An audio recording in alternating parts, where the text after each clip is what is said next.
Tatjana, I am so in awe with everything you have accomplished. It is amazing. And I was wondering if you can tell us what were the emotions that you felt when you won your first medal? Yeah. And I know you've won many in the process, but I'd love for you to share what you actually felt and what went through your mind after so many years of preparation. Yeah. It's weird because you can't almost like put it to words. It's like a euphoric experience. But of course, you always like, that it goes by so quickly. So you try to take in like comprehending what just happened and trying to enjoy the moment because it only lasts for such a short time. But I think for me, it was just like, I just felt like we did it. Because it really took a team for me to get there. Like, even though it's a very individual sport, it is really like community. And without their support, like their love, like their belief in me, sometimes on the days that I couldn't believe in myself, like I just felt like, wow, we did it. And I think I felt also like I knew they would be proud whether I won or not. But yeah, that moment was just like, I actually can't believe that we did it. But yeah, we did it. And then, yeah, it was over. And then it happened again. So was there greater level of euphoria when it happened? Or how did you feel, after, especially Tokyo and Paris? Yes. I think the Tokyo one was special in terms of like, I never dreamt it was obviously a massive dream, but I never dreamt that it would actually happen to me. So that's where it was like a different type of where I feel a lot with Paris. That's why I say a lot of Paris was very external things that contributed. So I was so proud of myself for being able to handle like the external things. It's like I always call it like stones that are put in your bag that are not necessarily your stones to carry. But it was almost like when I won that one, I was like, I just felt like a relief off my shoulders, as if I was just like, South Africa, you got your gold medal. Now I can just enjoy my swimming. So for me, even the race after where I won silver, that was my golden moment because it just felt like I had so much joy in that race. I could appreciate and enjoy my last ever international race for what it was and the journey and everything that I learned in that process. So for me, like that one where I actually won silver I felt more joy in that race because there was no pressure. It was just I could enjoy it for what it was. So yeah. I love that. I love it. Hold on, let me just put this here because I see. Sorry. Okay. And take us to your young days when you actually decided to embark on this journey of becoming a future Olympian, right? Because it starts very, very young. And did you have any hesitations? Am I on the right path and so on? Can you share with us a little bit about that? I think that was the interesting story is that I never chose swimming. My parents, at that time I was doing a lot of sports at school and I really enjoyed netball. I think it was because you were playing with your friends and I really liked that. Whereas like swimming was very, of course you go and train by yourself and it is kind of like a more alone sport. But at that time, I wasn't training as much swimming, but it wasn't like I was doing amazingly well. But my parents felt my coach approached and said, like, she has quite a good technique and she has this fighting spirit in her. Like, he would love to see where I could potentially go in swimming, like if I invested a bit more time in swimming. And in my mind, I was like, no, I don't want to swim. So my parents thought, okay, well, if I ever wanted to like pursue sports and want to go to the Olympics one day as a sport, unfortunately netball isn't in the Olympics yet. So swimming was the option if I wanted to. So they were like, well, there is this opportunity to go to the sports school, go into boarding, leave home, like really pursue swimming. And they asked me if I wanted to, and I cried every night. So I was like, no, I hate swimming. I don't want to do it. But then they were like, well, sorry, you're going to go. Which I understand because at a 14-year-old, I can't really determine what's like the future. I can't even see past like just my homework for the day. So they pushed me in that direction. But once I got there and I started like really doing like, well, I think as a young girl, like if you do well at something, like if you do well at maths, you automatically love maths. So I started realizing, I was actually pretty good at this. And I was making South African teams and I was like, okay, well, I actually want to see how far I can take this. And I think that's when I made the decision. It's so easily like that it was my parents, but if I never made that decision that like I want to pursue this, like I don't think I would have been able to get as far, because you had to put in the work.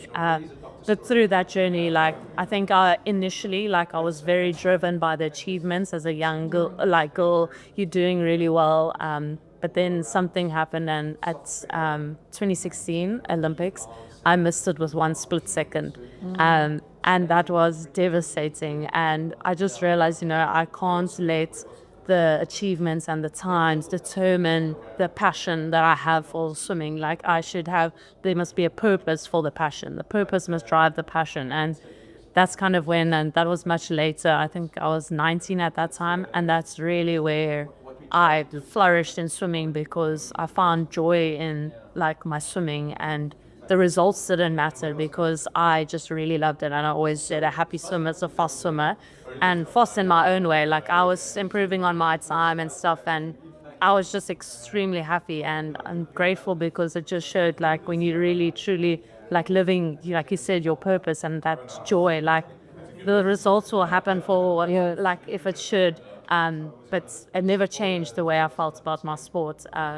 So yeah, that was it was a mix, but I always say swimming chose me. I love it. I absolutely love that. And I admire the resilience that you showed after that devastating moment. Yeah, no, because there's a weight of gold, right? And so many athletes chase gold to a point that it leads to mental health issues. And how did you ensure that you were really protecting your mind to be an optimal, I would say, an optimal level of energy to be able to continue flourishing, to continue growing, to continue still dreaming? Yes. Right? Because some people would actually give up and really just go in this dark hole. Yeah. That was definitely a journey and a process. And I think through that, like, disappointment, there was so much I learned about myself. There's so much how I thought about swimming was different. And you have to go through that and understand. And even like going to Tokyo, winning the highest, we sometimes think that only those that never get to reach was chasing and never get to reach that goal are the ones that struggle mentally. But it's also those that have won, because what now? And I didn't, in my mind, I never said like my dream is to become a 2-time Olympic champion. Like just going to the Olympics was enough. Exactly. That was the ultimate goal. So I felt like as an athlete as well, you almost didn't want to show your weakness, and I really held on to my faith and thought like I would never go through that process. Like I'm very strong, like mentally, like that would not happen to me. But the reality is it did. I came back from Tokyo, and obviously my whole life changed. I dived in as one person, and as I touched the wall, I came to South Africa, and my life was never the same. It's almost like I had to mourn the old Tatjana, and I actually loved that Tatjana. But it was just everything changed. My parents just immigrated, so I was really going through this whole change by myself. And I really did find that dip, that I realized that we're all going to, so how can I prepare myself for Paris? For whatever the results, it's just that extreme high. How can I make sure that I don't hit that extreme low? And it was making sure that I have the right people in my team. I think you say a lot about like the relationship. Yeah. It is so important to have those people that can see that, okay, you're not okay. Like, how can we make it better? Create those pockets of joy. And then using those resources, like you also say, it's like making sure those things were in place, because I knew what was going to come. And I had to prepare myself for that. I can't be oblivious to say, okay, I've gone through it once, it won't happen again. Yes. I'd rather prepare myself for it's happening. And maybe if it never happened, then that's awesome. But it's still having those people and reaching out and having these resources, like being part of this, like Mind Matters Summit, and learning from you, because you have tools that you've learned in your life that I can embrace to like help me through this process. So it's that willingness to learn and that willingness to get better. I think it's so easy, like you said, like we can just give up and say like my life's so hard, like no one else is facing this. But the reality is we all are in different aspects on our life. It looks different, but we need tools, we need like community, we need things to help us get through that. So yeah, I think second time around I was better prepared than first. But you had to go through that process to understand, because a lot of the time you can have conversations with people, but they almost don't have that empathy because they themselves haven't experienced it. And it's so sad because you don't want them to hit rock bottom. So rather prepare yourself to not get to that point. Why must we be forced to take a pause? Like, just take a pause, and the pause has so much power. Just pausing and like reflecting on like what does bring me joy before you hit rock bottom, and all of a sudden have to like, then you realize like, wow, I've missed out on my whole life. I was so almost ungrateful for what I had until I hit rock bottom. And yeah, sometimes someone can miss that rock bottom because they could prepare themselves better. Yes. And what was a pause? When did you take that pause to actually make the decision after all these medals and after all this excitement Yeah.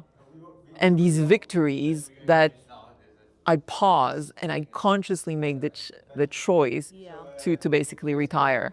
When did that happen? Was it going through your mind even prior to the Paris Olympics? I think with every athlete, it's like that moment. When is the right moment? When is that time? But I felt like I really prayed that I would feel like at peace with that decision when it came. But I was always open to making sure that I had a lot of pause moments in my life to make sure that, let me just pause and reflect. Am I doing it for the right? Is this the purpose? And I think somehow that's why I say it, like literally in the middle of nowhere. It was between my 100 breaststroke and my 200 breaststroke. I had a moment of pause to realize, if I do continue after this, like, why would I be continuing? Is it truly who I am and what brings me joy? Financially, like, yes, I can make money out of it, but is finances what brings me joy? No, I find joy in like my relationships. So the sacrifices I made was for me take away of me spending time with family, take away. So what do I want to prioritize? What's going to bring me joy is focusing on that. So there was moments that you have to like take a step back. You actually have to force your own pause, because the world's not going to allow you to take pause. You have to make that decision to say like, I need a pause. And it's also okay. Like, I'm allowed to say like, listen, I need a pause moment right now. People might not understand, but for you, in order for you to pause, it brings so much power out of that pause. So, yeah. And how do you feel today with your decision? Yeah. And I know a lot of people are asking, well, what's next for Tatjana and so on. Yeah. What's going through your mind right now? And are you taking the time and the pause to actually make calculated decisions, or are you embracing the flow and opportunities that may arise and ideas that may come along the way? Yeah. I think I'm definitely embracing it. I knew like either way, whatever choice you make in life, there are always going to be what ifs. You're always going to have some thoughts like about, oh, what if I did continue? What if? But holding on to that moment, moment I made that choice, I had so much peace. So always reminding myself and taking that pause to remind myself that, yes, I mean, of course I watched swimming and I'm like, oh, or what I would do to go back right now, or when things get tough, to think like it was much easier that way, so I'd rather go back to the sport. So there's so many of those times, but it's like pausing and reflecting. When I did make that choice, I was at peace. So I think it's holding on that and embracing the journey, because I know it's not easy. I knew, like, you can hear from so many athletes, yes, we don't speak a lot about it. And even with retirement for any person, it's tough because it's something you've dedicated your life to.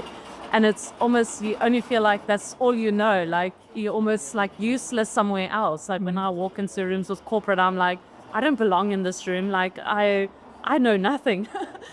But that's like the wrong idea. I think it's like embracing the journey and knowing that some days I'm going to cry and cry. That's fine. You're allowed to cry. You're allowed to mourn that even though it wasn't who I was, it was still a massive part of my life. So yeah, it is embracing that journey. But also I think like now with the opportunities coming in, it's like taking that pause and realizing like, am I okay before I take on this new opportunity and embrace the journey, just making sure that I'm okay. You don't want to go as an athlete, you always 100%. For me, it was always 100% in I don't want to go into something 100%, but I'm not okay. So it's just being aware of that, which is much more trickier because you want to go and you want to give 100%, but you also know that you need time to heal and to avoid that pain. And that healing process is also not the way. We have to work through it in order to come out on the other side. And it's interesting when you say that when you're talking with corporates or individuals in the corporate arena, I actually feel that you have extraordinary leadership and strategic thinking that is at the essence and at the core of how do we make decisions, which paths we choose to go. Yeah, exactly. And the self-awareness that you have and these pauses, I wish there would be more leaders that actually did that because it would change tremendously organizations. So as I said, I actually admire everything that you have shared because I just find it phenomenal. Tell us about your personal life if you can. I know you're married, and tell us how that came about, and are you planning maybe one day to have a family? I'd love to know. I'm curious. Yeah, I mean, for me, always, like, I think that was also always the thing with an athlete is, like, as a woman, of course, if you want to, like, start a family, you would have to cut your career for that because you can't necessarily participate. So for me, it was also that decision of, like, I want to see where it goes. Like, our whole lives always went around Tatjana swimming, whether it was my family or my husband. My swimming career always came first and where I needed to be and stuff. And it's so nice to finally be able to step back and to be like, okay, now family comes first and to embrace this side. So there's definitely, I would love to start a family one day. Maybe not now. I don't think it's the wisest decision. I think because I was so in mind, I think I first need to heal through this process and understand where I am before I take on the next responsibility because, I mean, kids, they are a responsibility. And I don't want to put that on them. It's not for them to deal with. So I do feel like I personally need to heal first before I can take on that new journey. But yeah, I've been really enjoying married life. I think it really brought me so much joy in my swimming as well. Having a partner with me, facing these challenges and just having a sound bond, someone that you can go home to and just speak about it. And when you're struggling with certain things, that just can bring you back to it. We do need that, and that's the community. And having someone in my corner as soon as I get home when I'm struggling was so important. And for me, that outweighed like anything in this whole journey is just having that. A lot of people think like marriage and it's going to be more and you're probably going to like swim worse. I think I swam much better like being married because that brings me joy, as those relationships bring me joy. And yeah, I think I was a better swimmer being married. I love that. And would you have any advice for any aspiring athletes that may be thinking of pursuing a path and the route to potentially reach the Olympics one day? Yeah. What advice would you give them? I think especially in this generation, it's so easily, and it's even worse, is to compare. I think it's so, we see a certain life and we see things on Instagram and we compare where we are in our journey, but everyone's journey is so different. We reach different, some might at a junior level winning gold, like, I mean, there were so many of them in my, but I never didn't believe in myself. Just because I wasn't there at that time didn't mean my journey would maybe not get there one day. So I really think to try and not compare yourself to someone else, be your own version. You can only be the best version of yourself. I always say a copy is never as good as the original. And that's so true. We can be inspired by people's stories and take those tools and ultimately be the best version of yourself. And that was completely different to someone else, because you would find more joy in being you, and you would find yourself more successful when you are conquering things for yourself. Yes. And growing and challenging yourself in your own ways and becoming this incredible person. Because I always felt like you would have more impact in someone's life by being yourself and being your true version and authentically yourself than any medal will ever get. So Yes. yeah, I think it's that, and just redefining what success means in your life. I think it's so easy. The world always celebrates only the gold medalist, celebrates the Oscar winner, and they never celebrate those that have pitched up. That's for me alone, like pitching up and giving your best, that for me is success, because it takes so much for you to, like some people, to be at a certain point and just to pitch up. That's, yeah, I think if you can just do that, you're successful in your own way. Yeah. I love that. And now that I understand your definition of success, what is your definition of joy if there would be three main ingredients to living a more joyful life? Yeah. What would be the three main ingredients according to you? Yo, that's hard. I would say joy isn't connected to like an experience or an action. It's exactly what you said. I'm going to steal your words. It's like contentment is like even in the hard times that there's still joy. And that sounds weird. It's like that peace and the contentment, and no matter like the outcome or no matter what is happening or what you're facing, that you're still at peace. I feel that's ultimate joy. Yeah. And are there three main ingredients that you'd recommend people to focus on? I know we spoke, about gratitude and other dimensions that are really, really essential. Yeah. Do you think there's three main ingredients that you really can prioritize to live more joyfully? Yeah, well, for me, it would definitely, in my life, is definitely my faith. And then it's community. I think they play a massive role in also making you feel joyful. And then being happy with yourself. Yes. It is again so challenging in the world that we see everything on social media, and we're always in this place of we never have enough. We never happy with ourselves. It's never enough, and just to be enough and know that you're enough and what you have is enough. And I think enough would be be content with enough. Yes. Beautiful. Awesome. Thank you so much. Thank you.